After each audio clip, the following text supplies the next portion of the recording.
and welcome to the Debrief. I'm Donna King, Editor-in-Chief of Carolina Journal. We're all getting ready for the holidays, but nothing has slowed down in Raleigh, really. We had the state legislature having hearings this week, and today we're going to be talking a lot about some of these education issues. Things are really important, we know, to you and to us as well. So joining us this week, we have our intern from UNC Chapel Hill, Savannah Cade, joining us with some insight on free speech on campus and certainly on school choice. School choice expert, of course, Caitlin Shepard, joining us from the John Locke Foundation. We're going to be talking about her latest column on open enrollment. Also, of course, from the John Locke Foundation, Mitch Kokai, all of his expertise and political analysis right here for you, and managing editor of Carolina Journal, David Larson. Okay, we're going to jump right into it, talking about North Carolina's education landscape. So this week, lawmakers at the North Carolina General Assembly said some school districts in North Carolina are ignoring the Parents' Bill of Rights, something that we've been talking a lot about in Carolina Journal and the Locke Foundation, sparking some questions about really controversy on transparency, parental control, a lot going on with compliance problems. David, you edited that story that came from Ben Sellers, so we were talking about that hearing. Tell me what happened. Yeah, so Brendan Jones, who's House Majority Leader, he had been on Twitter pointing out a few of these books that are in the Chapel Hill Carborough school system, which I live in Orange County, which is the same county, but they've split into two. Neighbors. Yeah. They Chapel Hill and Carborough created their own school system just for those towns. And, you know, there had earlier been a statement by some of the officials that, you know, we're just not going to really fully comply with this. Like and public statements. Public statements, and also it looks like they did some, you know, public records requests, because then they got emails of them following up and saying, yeah, we're probably not going to fully implement this. And basically it was from the Parents' Bill of Rights, which is, you know, we try to keep everything neutral at these schools, and we try to, you know, if there's going to be sex-related topics with, I think it's for the younger grades, that they try to keep like third and below, I think. Parents really involved and let people know, but not have a lot of controversial materials too. But as I said, the officials at the school district and some other ones around the state as well push back on this. Said they think that's discriminatory towards LGBTQ people. They don't want to, you know, join in that. It is state law, right? It is state law, and so Brendan Jones and some of the other Republicans, they were pointing out, you know, that they followed up on their non-compliance, and they have certain books that are very controversial. The one he had a funny, well, it's funny to me, but he was going book by book and looking at these books and saying, okay, this one's about Santa Claus and his husband, and they're, you know, an interracial gay Santa Claus couple, and they feed their reindeer on organic grains. Trash. Gluten-free. Gluten-free. Gluten-free. And so he'd look at it, he'd show the camera in front of the committee meeting, then say trash and throw it. And so some of them were just, you could say, kind of woke and, you know, had gender theory like that. But other ones he was more concerned about because they seemed to have explicit, you know, materials like. I won't ask you to share some of it because but you know, even here would be uncomfortable. I mean, it's for little kids, so you know, it's basically like being naked is a good thing that we can do around our friends and things like that. Where it's like, why do you have this book? Right. It's a weird book. So he put them on blast, and they were there. They were the Chapel Hill Carborough School District officials were on site to kind of defend themselves at the hearing. And so it made for what was their defense? I'm always curious because, you know, it is state law, and but they've decided that it's right for their community. Well, I guess the official who had made that comment that we're not going to comply, he says, well, I said that, yes, but then I was overruled and everybody else voted we are going to comply. And then he said, well, here you are in an email saying you still want to not comply after that fact, so you can't really use that defense. But so I guess that was part of their defense, and also that maybe they see themselves as trying to be open to LGBTQ people, and they think that they say they are complying in the way that they feel is the right way to comply. By the letter, if not the spirit, they're complying. So, interesting. But I think that was contested strongly by the Republicans on the committee. Sure, this has been really hot button issue for in North Carolina, really nationwide, and so North Carolina passed the Parents' Bill of Rights for this kind of thing. Tell me about the law, and where do you think lawmakers can intervene in a local school district? Well, what they're doing with this hearing was intended to do exactly what was happening. They had heard that the Chapel Hill Carborough schools didn't want to comply with this law, They said, you're going to come before our committee and talk about this. And as David alluded to, Brendan Jones set it up that, all right, you're saying that you're complying with this law, you're trying to be above board, but look at what's in these libraries, and he throws these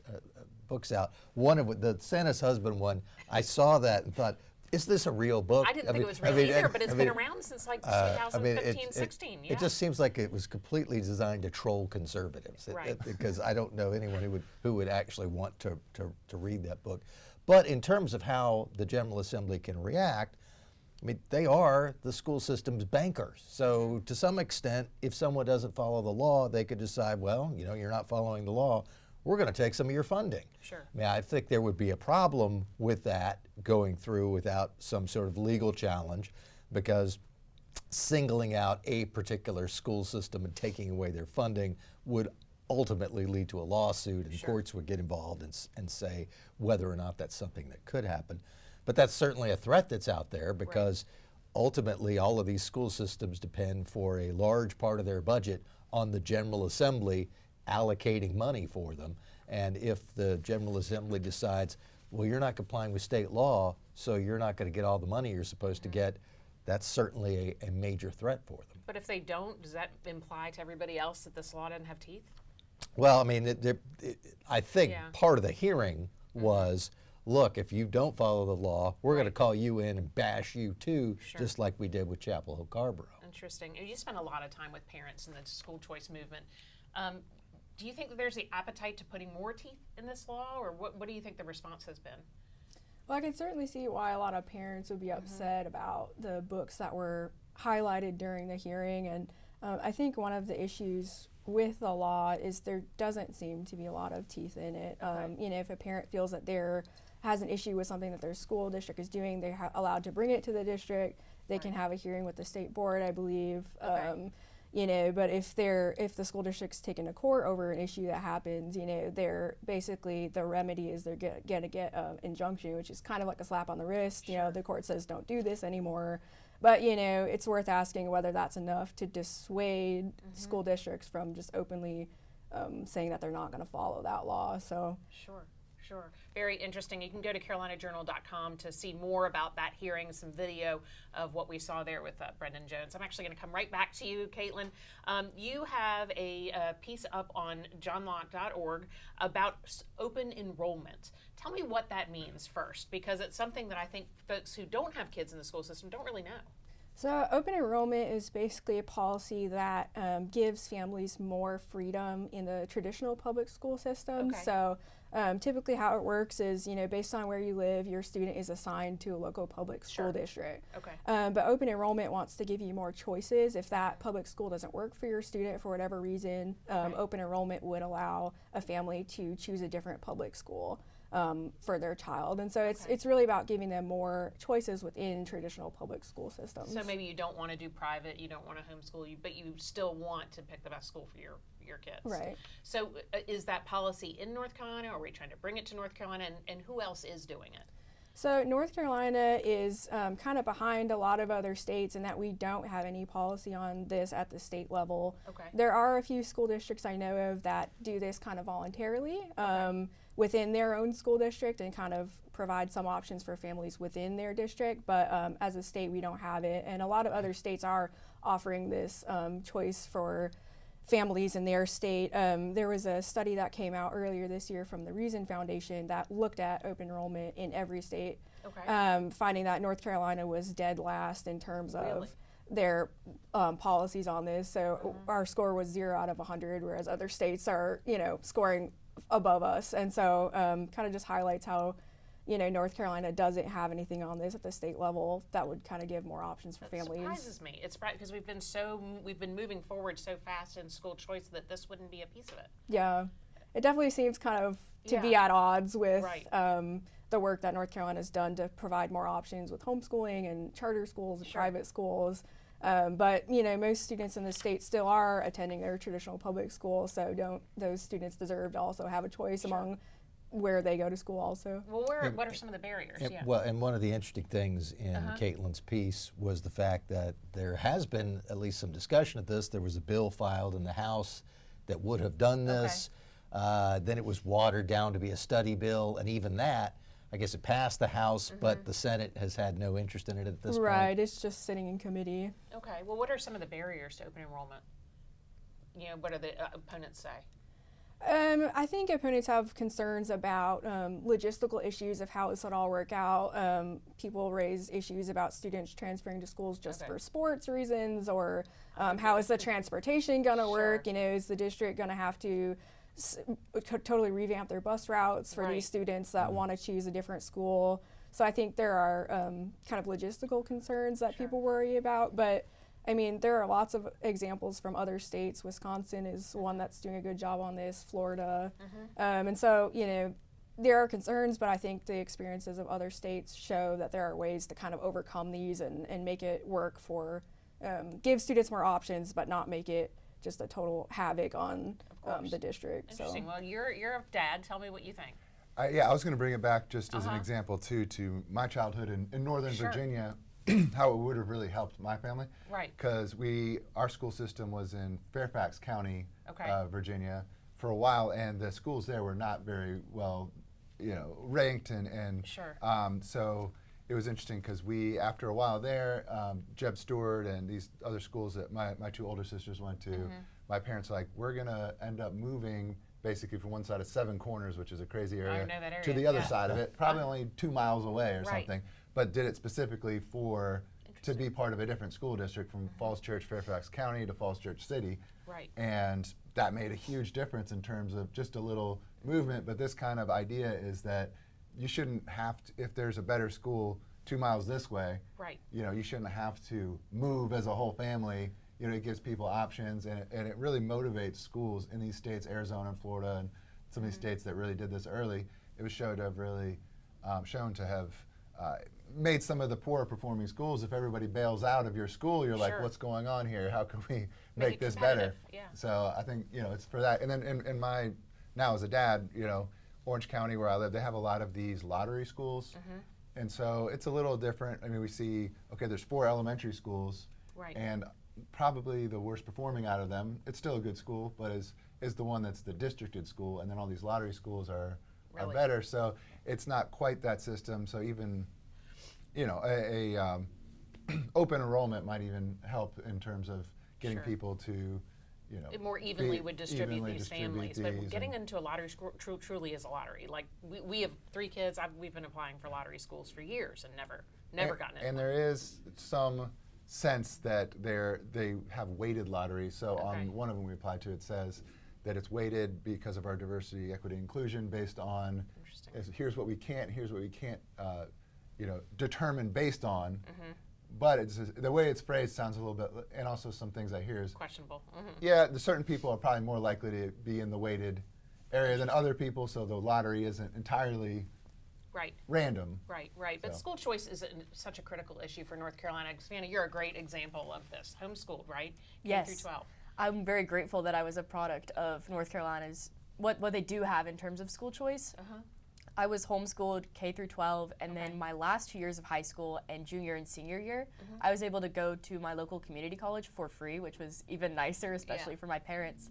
And so through North Carolina's College Career Promise or CCP program, I was able to get my associate's degree while I was still in high school, and then transfer a lot of credits into UNC where I attend now, which I'm incredibly grateful for that opportunity, because it's really put me ahead both in terms of the classes that I have to take and even little things like my registration periods are earlier because I had so many credits coming in. Do you feel like those classes prepared you for UNC Chapel Hill?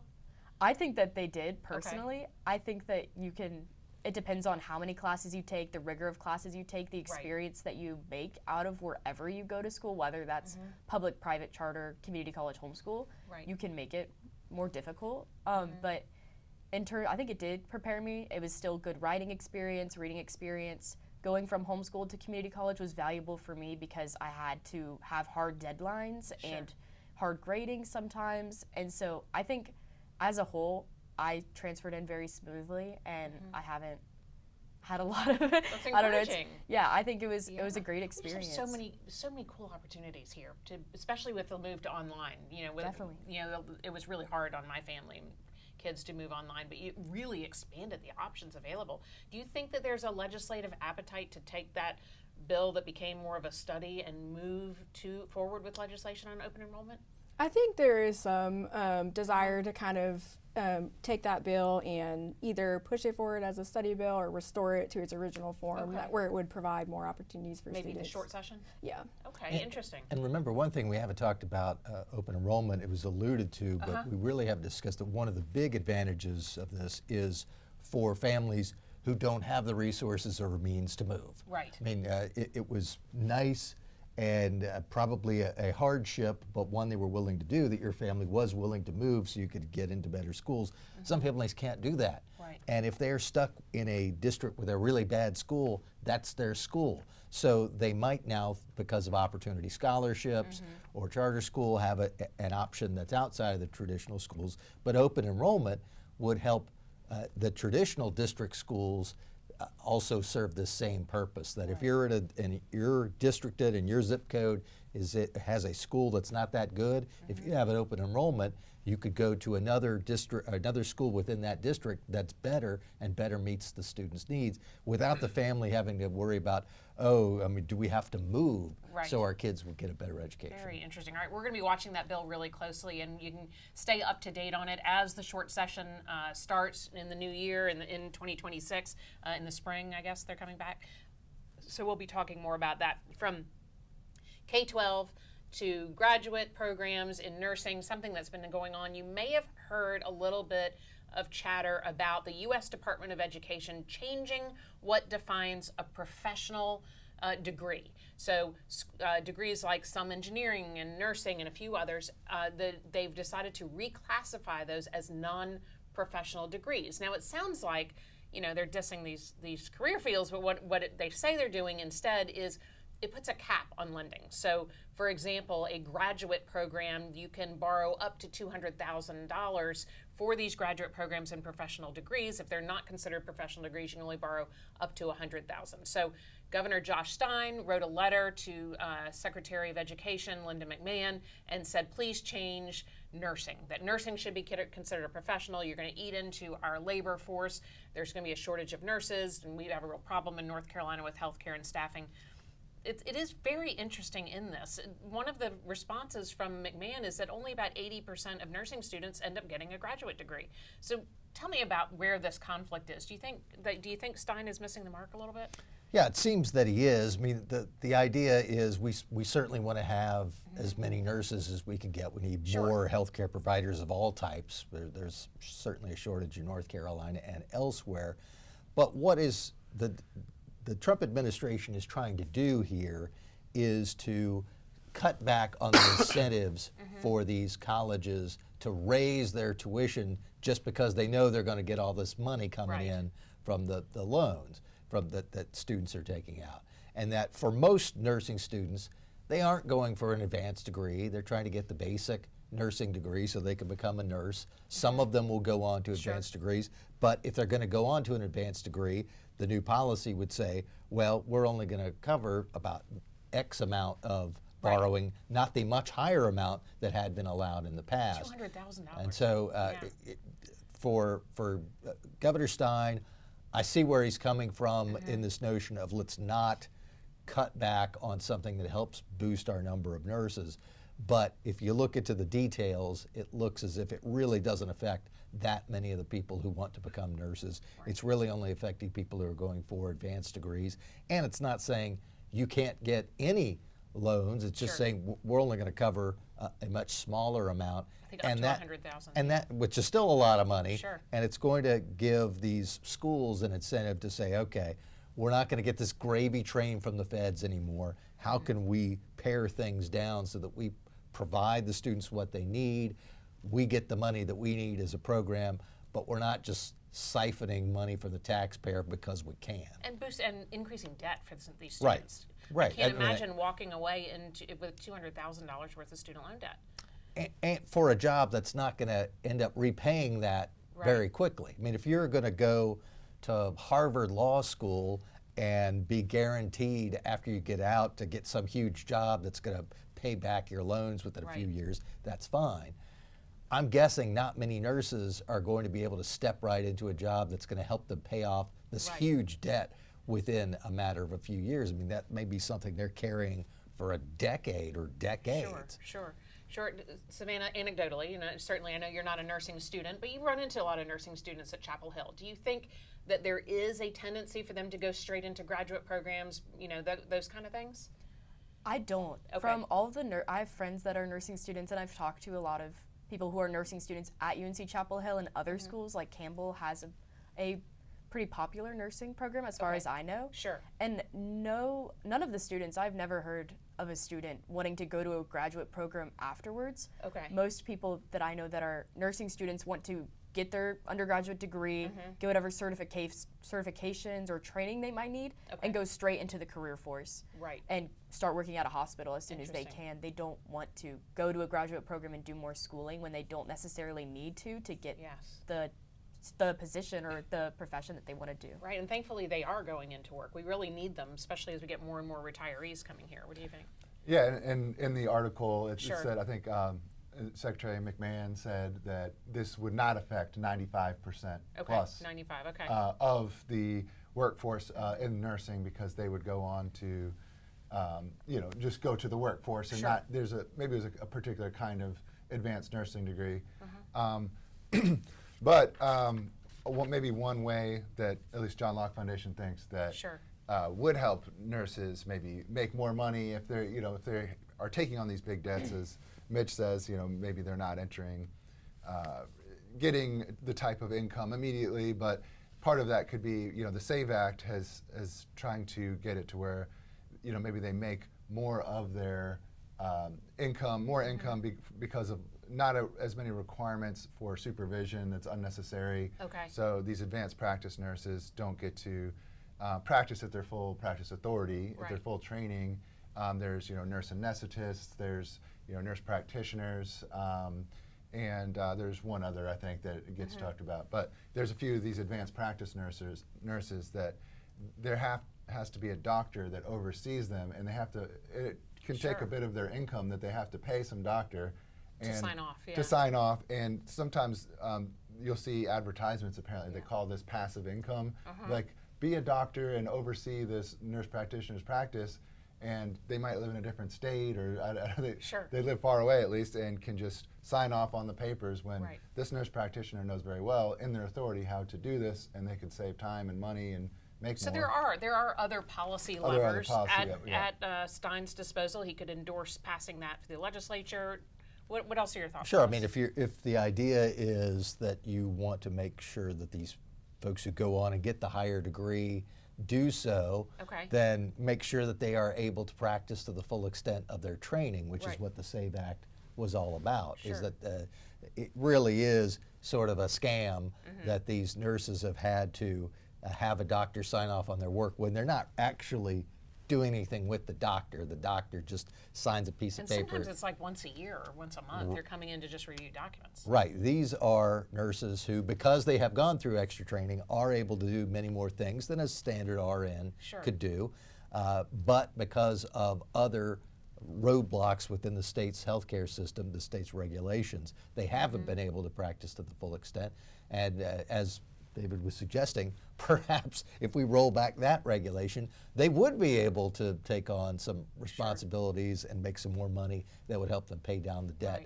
But still, very few of them would need $200,000 worth of debt. Very interesting. If you want to head over to carolinajournal.com, Google, search in our search bar the SAVE Act if you're interested in learning more about this. This is something that we've been, talking about for a couple of years. There's a few lawmakers at the General Assembly who've been trying to get this passed, and they seem to be running into roadblock after roadblock to get the SAVE Act passed. Is there anything you wanted to add to this, the SAVE Act? Any other policy that you can think of?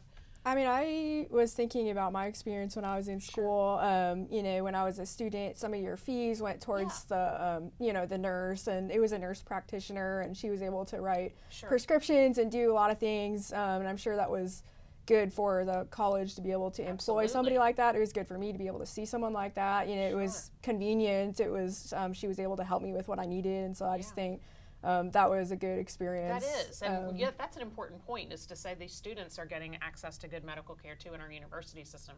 We need more of them, certainly. All right, Savannah, we're going to wrap it up coming to you about free speech on campus. It's something we've talked about for a long time here, and I love hearing straight from students.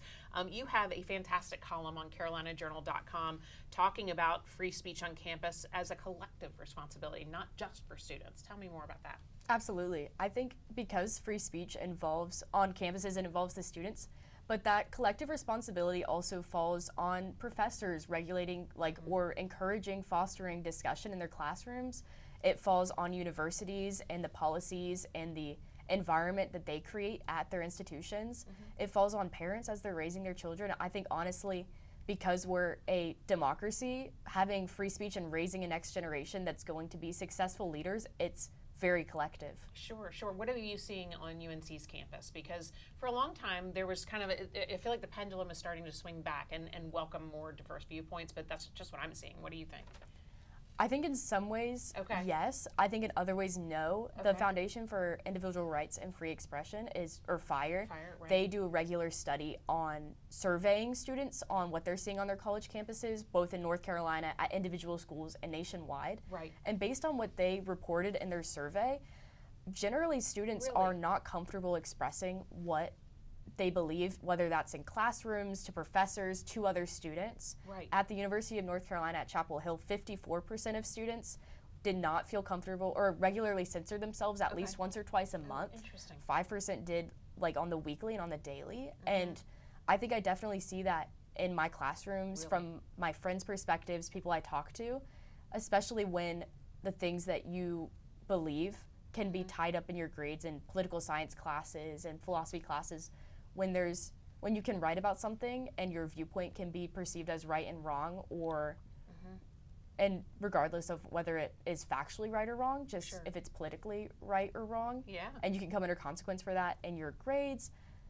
I'm going kind of everywhere with this, but it makes sense. Absolutely, I think it's absolutely alarming, and students especially are becoming more comfortable with violence even, or shouting down speakers as a form of suppressing other people's opinions or suppressing speakers on campus, which is something FIRE found, with 1 in 3 students being comfortable using violence, at least rarely, to suppress someone who is speaking on their campus. I think in some ways people want to have more discussion and more discourse as my generation is stepping into more of a political arena, but in other ways viewpoints are still being very heavily criticized, not necessarily because of their factual weight, but because people don't like them. They disagree with them. Sure. Exactly. Do you think Charlie Kirk's death has impacted this at all? I'm sure that it has. I think partially just in the vein of people becoming more aware of it being a problem. Right. People are realizing when someone dies for something that they believe, that whether or not it is factually right, people just don't like it or are uncomfortable or offended by it. Right. So when it rises to the level of people being killed because of what they believe and not just bullied or ostracized or suppressed, people, that weight hits you a lot harder.